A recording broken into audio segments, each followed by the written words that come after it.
Tahu tak apa yang istimewa Ramadan kali ni? Marvel keluarkan kopi terbaru iaitu kopi Santun Timur.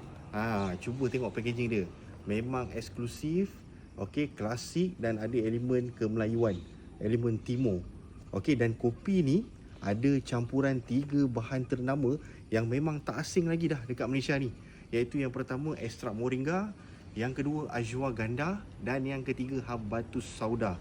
Okey, memang kopi yang terbaik untuk kita amalkan, minum secara harian untuk bantu tingkatkan kesihatan kita.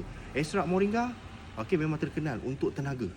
Okey, ashwagandha untuk bantu kurangkan stres pada badan kita. Dan habatus sauda untuk imunisasi badan. Okey, sebab tu kopi Santun Timur ni bukan sekadar kopi, tapi kopi kesihatan untuk kita minum secara harian. Dan untuk Ramadan kali ni, kita ada bagi promo Mega Ramadan. Ada yang sekali dengan cuci usus Marvel, ada yang dengan kopi santun saja. Tuan-tuan puan-puan dapatkan je lah. Okey, ada yang package 2 kotak, 3 kotak, 5 kotak.